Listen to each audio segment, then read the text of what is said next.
우리에게 주시는 하나님의 말씀입니다. 요한복음 15장 1절에서 8절에 있는 말씀입니다.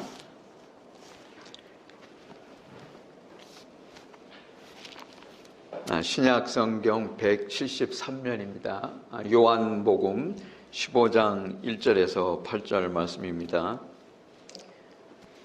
이 말씀을 읽을 때 살아계신 하나님의 음성을 들으실 수 있기 바랍니다. 나는 포도나무요 내 아버지는 농부라. 무릇 내게 붙어 있어 열매를 맺지 아니하는 가지는 아버지께서 그것을 제거해 버리시고, 무릇 열매를 맺는 가지는 더 열매를 맺게 하려 하여 그것을 깨끗하게 하시느니라.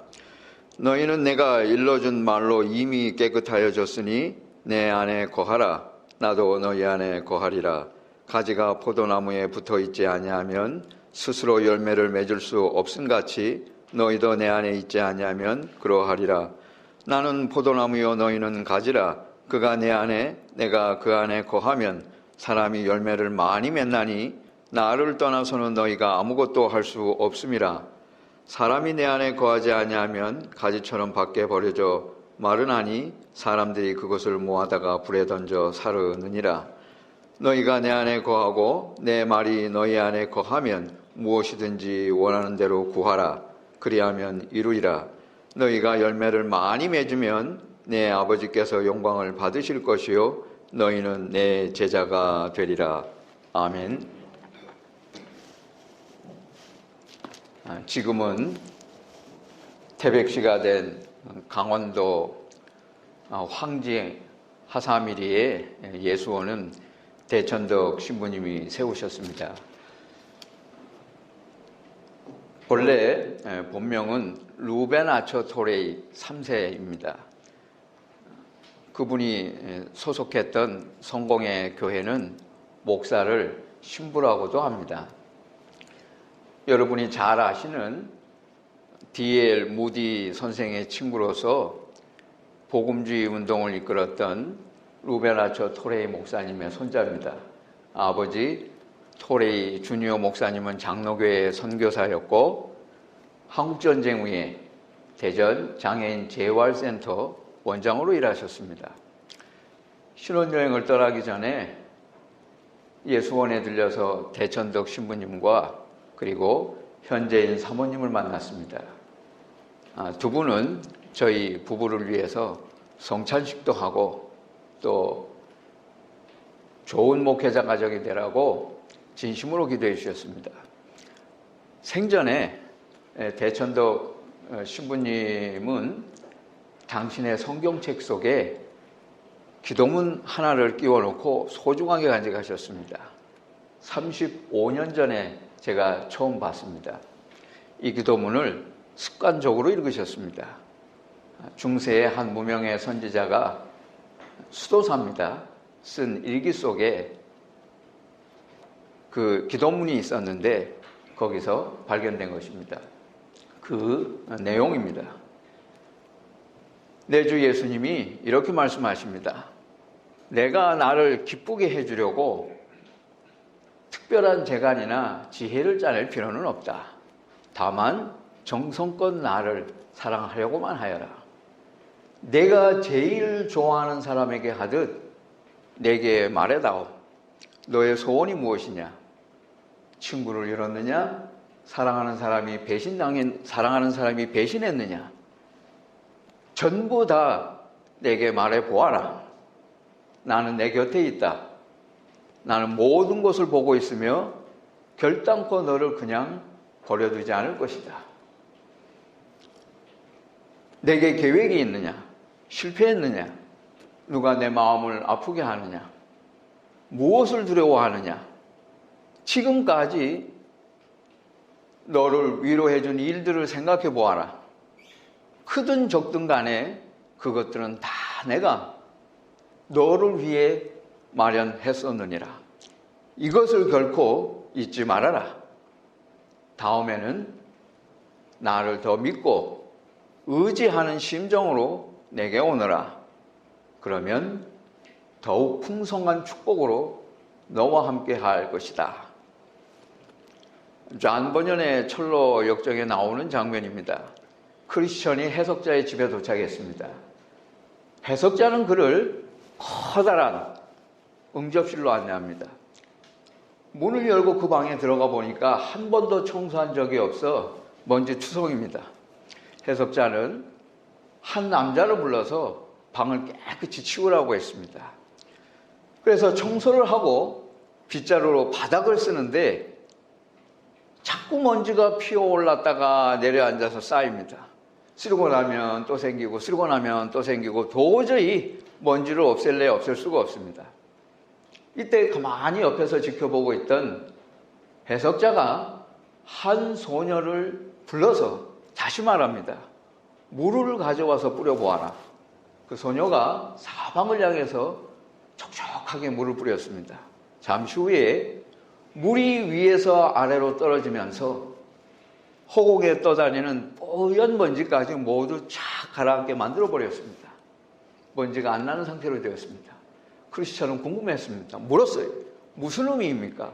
해석자가 대답합니다. 이것이 바로 은혜다.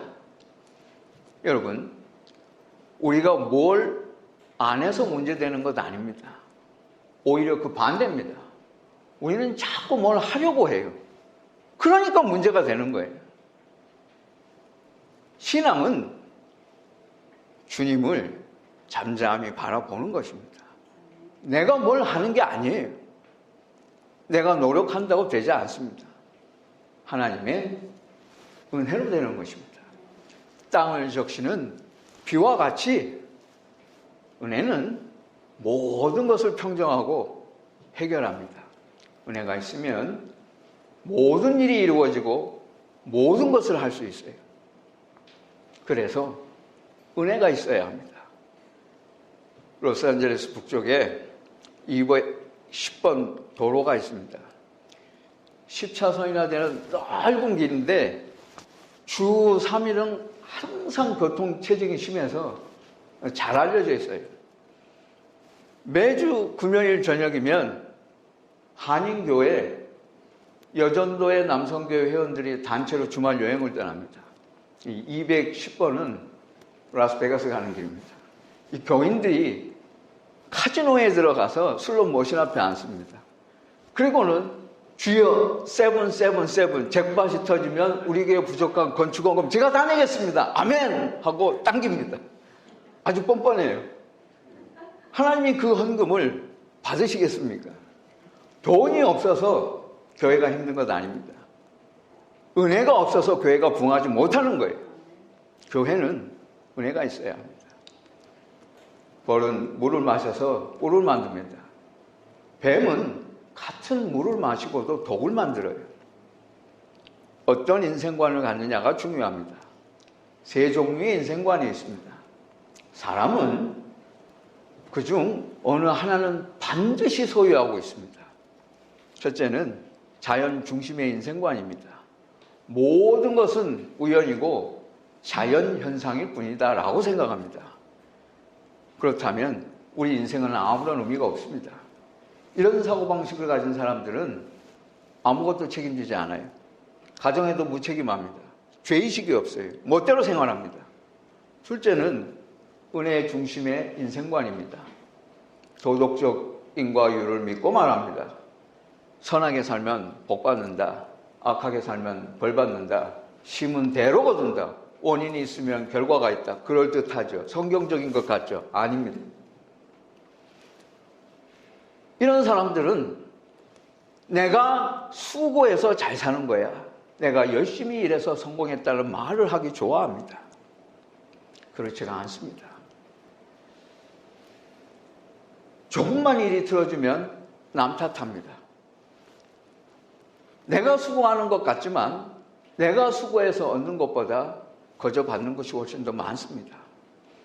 여러분, 나이가 들어서 여기 계신 분들 가운데 자녀들에게 내가 너희들을 키우느라 고생 많이 해서 흰머리 났다. 그런 말 하지 마세요. 말은 바로 해야죠. 그게 왜 자식 때문입니까? 나한테 됐으니까 나는 거지. 우리가 수고해요. 그러나 수고하는 대로 사는 것은 아닙니다. 갈라디아서 6장 7절 말씀, 사람이 무엇으로 심든지 그대로 거두리라. 이 말씀은 그런 뜻이 아닙니다. 이 말씀은 성경의 사람은 성경의 열매가 있고 육체의 사람은 육체의 열매가 있을 수밖에 없다는 말씀입니다. 하면 된다가 아니에요. 이 세상에는 해도 안 되는 일이 있다는 것을 알아야 합니다. 하나님이 되게 하시면 되는 것이고 하나님이 안 되게 하시면 안 되는 것입니다. 여러분, 부모의 사랑, 형제의 사랑, 친구의 사랑, 스승의 사랑이 있었기 때문에 오늘의 내가 있습니다. 내가 혼자 애써서 이만큼 살 수 있게 된 것 아니에요. 내가 수고하는 것보다 거저받는 것이 훨씬 많아요. 우리 모두는 빚진 마음으로 살아야 합니다. 여러분이 힘써서 저 아름다운 하늘을 쳐다보고 사는 것입니까? 여러분이 잘나서 하나님의 사랑을 받습니까? 하나님이 죄를 거저 용서해 주셨잖아요. 그래서 무사한 것 아닙니까? 안 그랬으면 벌써 여러 번 큰일 치렀죠. 하나님이 생명도 건강도 다 거저 주셨어요. 세상에서 내가 수고하고 얻는 것은 다 작습니다. 큰 것은 다 거저받아요. 셋째는 은혜 중심의 인생관입니다. 내 과거와 현재와 미래를 은혜로 해석합니다. 삶은 신비하고 사람을 보아도 은혜요, 세상을 보아도 은혜입니다. 그리스도인이란 은혜로 사는 사람입니다. 복음적이고 가장 인간답게 사는 길입니다. 흥미로운 사실입니다. 예수님은 한 번도 은혜라고 하는 말을 사용하신 적 없습니다. 왜 그런가요? 그분 자신이 은혜시기 때문입니다. 예수님은 일생을 통해서 하나님의 은혜로 사셨고 또 가르치신 내용은 모두가 하나님 은혜에 초점이 맞추어져 있었습니다. 성경은 처음부터 끝까지 창세기에서 요한계시록까지 은혜 이야기로 가득 차 있습니다. 아브라함의 여정, 야곱의 나그네 세월, 모세의 출생, 40년 광야 생활, 엘리야와 까마귀, 가늠하다 현장에서 붙잡혀온 여인 당자의 이야기, 선한 사마리아인의 비유, 세리의 기도, 죽은 나사로의 부활, 모두가 은혜에 관한 말씀입니다. 성경은 은혜를 분명하게 정의합니다. 은혜란 받을 자격이 없는데 거저받는 것입니다. 만일 여러분이 받을 만해서 받는 것이라면 그건 은혜가 아닙니다. 은혜란 무가치하거나 그것을 결코 벌어들일 수 없는 자에게 거저 주어지는 것입니다. 청구서가 필요 없습니다. 요한복음 15장은 유명합니다. 예수님은 두 종류의 포도나무 가지를 말씀하십니다.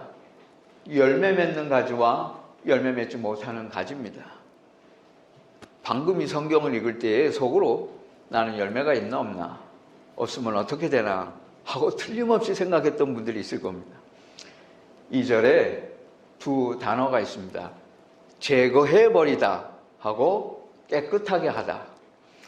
흥정역 영어 성경, 킹 제임스 버전 영어 성경하고 한글 성경은 2절 말씀을 제거해버린다 라고 하는 이 단어를 6절에 버리고 불태운다라는 구절을 염두에 두고 제거한다는 뜻으로 번역했습니다. 그러나 이건 번역을 제대로 하지 못한 것입니다. 한글 성경에 약점이 있는 이유는 신약 성경을 처음 번역할 때에 헬라 원문 성경보다 영어 성경을 많이 의존했기 때문입니다. 제거해 버리다는 헬라 원문으로 아이로입니다. 그리고 깨끗하게 하다는 카다이로입니다.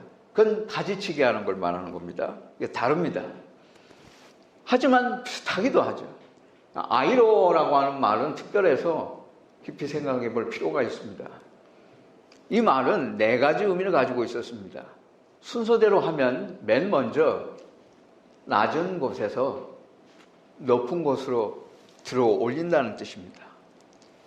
그 다음에 눈을 높은 곳으로 향하다 또는 목소리를 높이다입니다. 그 다음에 분위기를 고양시키다입니다. 마지막은 제거하다입니다. 첫 번째 의미가 본래의 것이고 네 번째는 의역이거나 흔하지 않은 용법입니다. 예수님 시대에 이 단어는 주로 집어서 들어 올린다는 말이었고 제거한다는 뜻으로는 거의 사용하지 않았습니다. 한 40여 년 전입니다. 여러분 구로동에 가면 그 오류동이라는 데가 있었습니다. 그 옆에 큰 포도밭이 있었습니다. 제가 어린 시절에 그곳에 있는 외가에서 포도나무를 심고 키우는 것을 보고 자랐습니다. 포도나무를 잘 알아요. 포도나무는 나무가 아닙니다. 넝쿨이죠. 포도나무는 영어로 트리라고 하지 않고 정확히 바인이라고 합니다. 그래서 포도원은 비냐드입니다. 포도나무는 울타리를 치고 넝쿨을 받쳐줘야 가지가 옆으로 계속 뻗어나갈 수 있습니다. 잘할 수 있어요. 적당하게 넝쿨이 서로 휘감기지 않도록 가지치기를 해줘야 합니다. 포도송이는 덩굴 밑에 주렁주렁 매달립니다. 날씨가 화창하고 따뜻해야 포도 맛이 좋아요. 넝쿨이기 때문에 그냥 내버려 두면 가지가 처지고 땅에 끌려서 말라 죽습니다. 경험 많은 농부는 지나가다가 축 늘어진 가지를 보면 울타리 위로 다시 올려놓습니다. 그래서 충분히 공기와 햇빛을 접촉하게 해서 건강하게 살려놓습니다. 잘 매여있는 튼튼한 가지는 벌레가 없도록 깨끗하게 관리합니다. 적당하게 가지치게 합니다. 예수님 당시에 팔레스타인에서는 봄철에 이런 방식으로 연약한 가지를 보호하는 일이 상식이었습니다. 일반적이었습니다. 포도나무 비유는 열매가 없으면 처벌하신다는 말씀이 아닙니다. 그건 잘못 알고 있는 거예요. 예수님 시대의 포도 문화를 모르고 하는 이야기입니다. 포도나무 비유는 약한 가지는 들어 올리고 튼튼한 가지는 깨끗하게, 더 깨끗하게 정리해 주신다는 말씀입니다. 이 말씀은 열매 맺지 못하는 가지를 제거하신다는 말이 아니고 열매 맺지 못하고 있는 가지는 들어 올려서 열매 맺게 만드신다는 말입니다. 요한은 자신의 복음서에서 이와 유사한 표현을 8번이나 사용합니다. 한 나무에 똑같은 참포도나무에 붙어있는 가지인데 멀쩡한데 하나는 자르고 하나는 놔둔다. 이상하지 않습니까? 포도원 주인은 하나라도 아낍니다. 눈앞에 열매가 없다고 발육할 수 있는 기회조차 주지 않고 즉시 잘라버리면 그 농부는 좋은 사람은 아닙니다. 나는 참 포도나무요 내 아버지는 농부라. 이 말씀은 하나님의 한량없는 은혜를 강조하는 말씀입니다. 주님은 열매 있는 신자도 열매 맺지 못하고 있는 신자도 모두 사랑하십니다. 무조건 버리시지 않습니다. 비록 지금은 아니더라도 언젠가는 반드시 열매 맺을 수 있다 기대하시고 반드시 그렇게 되도록 모든 조치를 취하십니다. 나는 참 포도나무요 내 아버지는 농부라. 오늘 말씀을 하나님의 음성으로 듣는다면 현재 내게 열매가 없더라도 실망할 필요가 없습니다. 전혀 그럴 일이 없어요. 주님은 완전히 죽은 가지만 버리십니다. 여러분 여기 멀쩡하게 다 살아있지 않습니까? 안 죽었어요. 그러면 반드시 주님께서 좋은 열매 맺게 하십니다. 예수께서 잡히실 때에 제자들이 열매 맺은 사람들이었습니까? 아닙니다. 열매 있는 사람들이 배신합니까? 분명 그들에게 열매는 없었습니다. 그럼에도 불구하고 요한복음 13장에 보면 예수님은 그들을 끝까지 사랑하셨습니다. 그래서 부활하신 이후에 아직 열매 없는 제자들에게 나타나셔서 큰 사명을 부여하셨습니다. 그뿐입니까? 가장 좋은 것, 열매는 없었는데 성령도 주셨어요. 하나님의 은혜는 한계가 없습니다. 여러분, 열매는 내가 맺는 게 아니에요. 열매는 하나님이 맺게 해주시는 겁니다. 맺는 게 아니고 맺어지는 거예요. 제발 교회에서 열매 맺겠다고 달려들지 마세요. 열매 맺겠다는 목사가 교인 잡습니다. 매주일 새로운 프로그램에 교인들을 참여시켜서 훈련하고 쉬지 못하게 합니다. 그러면 교인들은 탈진합니다. 그때부터 신앙생활은 은혜가 아니고 의무가 됩니다. 자기도 힘들고 남도 힘들게 합니다. 프로그램 목회는 자기 스스로 열매 맺겠다는 교만이고 불신앙입니다. 꼭 열매 맺겠다는 교인이 봉사 열심히 한다고 하면서 흥분하고 문제 일으킵니다. 오늘 예수님이 명확하게 말씀하셨습니다. 가르쳐 주셨어요.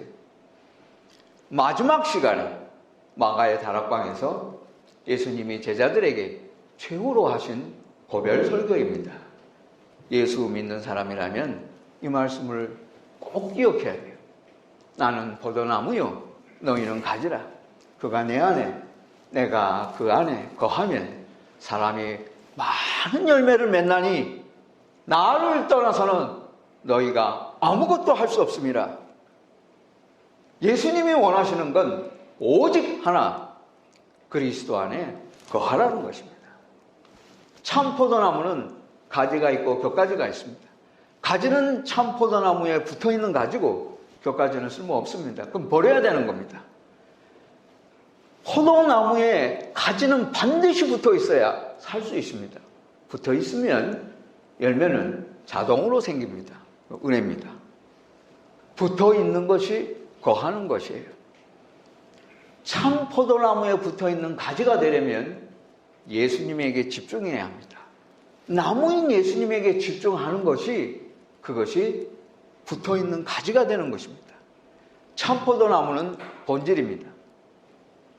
본질을 떠나서 교회는 아무것도 할 수 없어요. 본질은 예수요 복음입니다.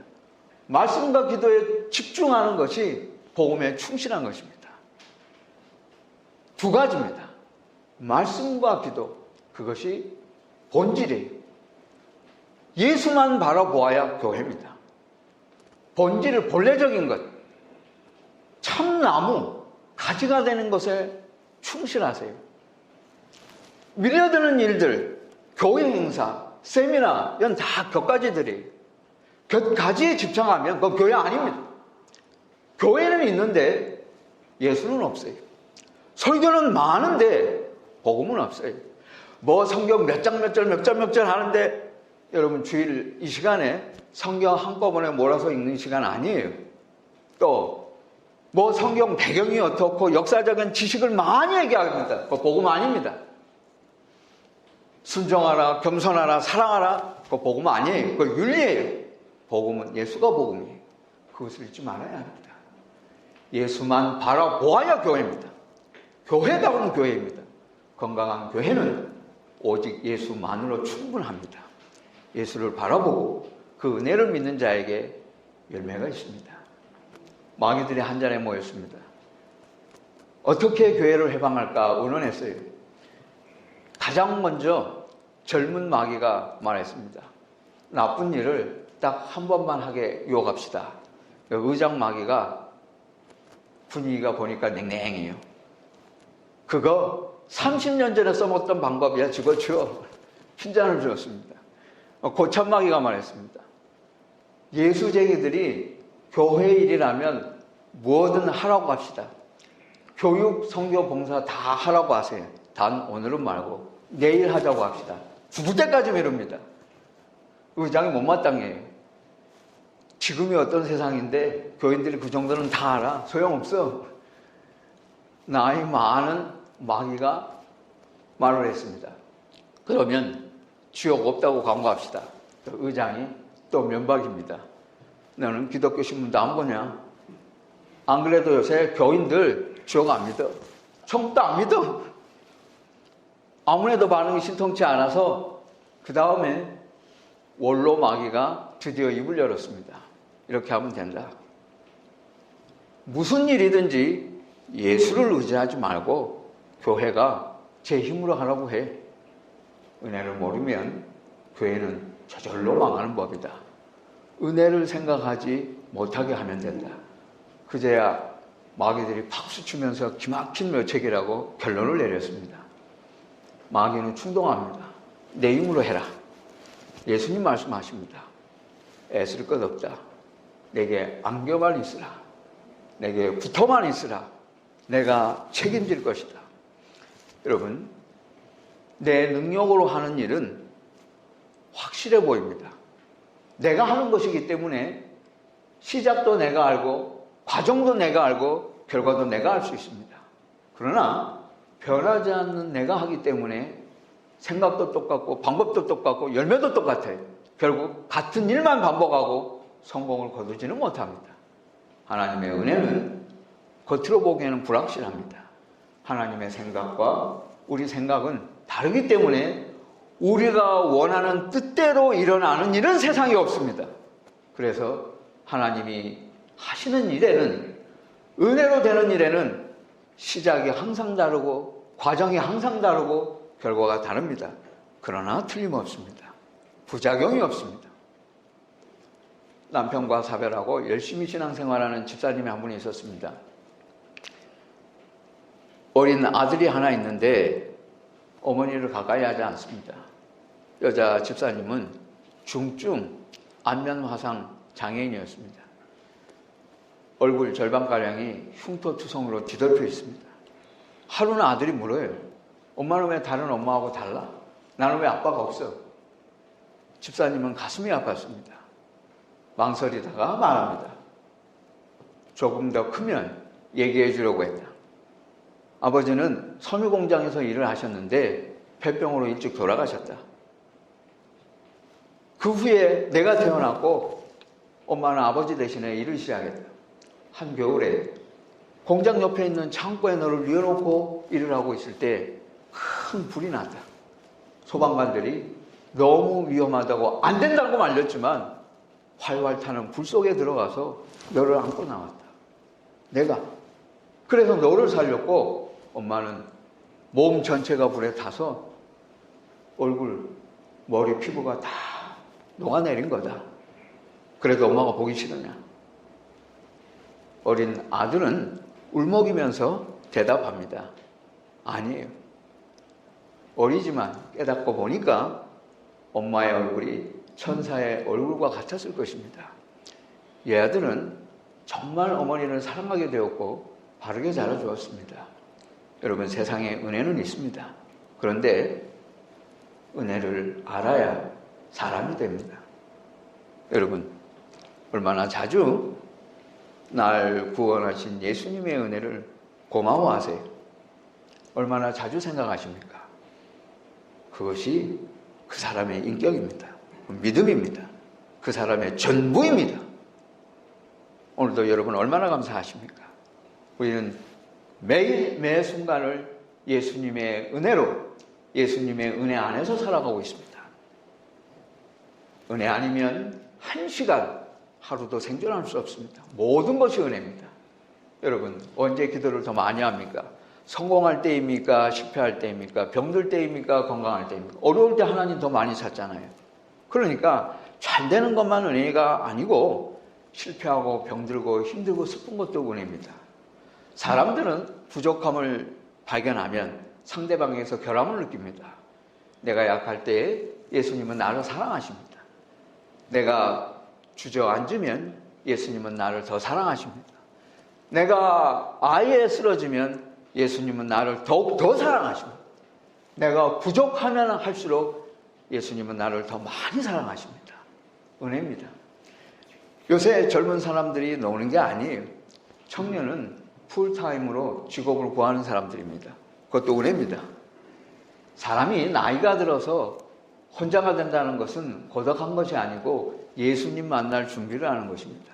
늙는다는 것이 아니고 성숙해지는 것이에요. 이것도 은혜예요. 은혜 아닌 것이 없습니다. 어떤 사람은 힘이 들 때 주님의 손을 놓아버립니다. 그러나 여전히 주님은 내 손을 잡고 계십니다. 하나님은 우리가 생각하지 못할 은혜를 항상 준비하고 계세요. 하나님께서는 믿는 사람들의 모든 일생에 대한 것을 다 예비하고 계십니다. 맥스 루케이도 목사님의 멋진 말씀입니다. 은혜는 하나님의 베스트 아이디어다. Grace is God's best idea. 은혜는 우리를 사랑하시는 하나님의 최고의 아이디어입니다. 하나님의 베스트 아이디어가 예수 그리스도였습니다. 은혜는 우리를 깨닫게 합니다. 은혜는 우리에게 용기를 줍니다. 은혜는 우리를 강하게 합니다. 은혜는 우리를 변화시킵니다. 그 어떤 것도 은혜보다 우리를 더 변화시킬 수 있는 힘은 없습니다. 회개하는 것도, 기도하는 것도, 응답받는 것도, 감사하는 것도, 화목하는 것도, 사랑하는 것도 은혜로만 가능합니다. 은혜 외에 다른 것을 기대하지 마세요. 은혜로 주님을 섬기세요. 그리고 잊지 마세요. 베드로후서 3장 18절 말씀입니다. 우리 주 예수 그리스도의 은혜와 그를 아는 지식에서 자라가라. 예수님이 중심이 되는 교회에는 특별한 무언가가 있습니다. 주님의 은혜입니다. 기도하시겠습니다. 은혜로우신 아버지 하나님, 오늘도 이 복된 날 하나님께서 은총을 주시고 저희를 이곳에 불러주셨습니다. 저희에게 은혜로 살아갈 수 있는 소명을 주셨고, 저희가 은혜로 살아갈 수 있는 사명이 있게 하셨고, 또한 주님 앞에 은혜로 부르심 받을 그날을 기다리며 오늘도 주님을 바라봅니다. 저희가 처음 주님을 만났을 때에 죄인인 것을 알았습니다. 그때는 우리에게 슬픔이 있었습니다. 그러나 그것은 전부가 아니었고 저희에게 영생하도록 구원을 약속해 주셨습니다. 저희에게 기쁨이었습니다. 그러나 주님은 더욱 좋은 것을 저희에게 주셨습니다. 영원한 생명을 주셨고 장차 내 아버지 집에 거할 곳이 많도다 저희에게 약속해 주셨습니다. 이 소망과 약속이 있어서 오늘도 주님 앞에 예배합니다. 주여, 오늘 예배하며 찬송을 부르며 주님 앞에 선 이 모든 형제 자매들에게 주께서 축복하시고 오늘 이 하루도 동행하여 주시옵소서. 예수님의 이름으로 기도드립니다. 아멘.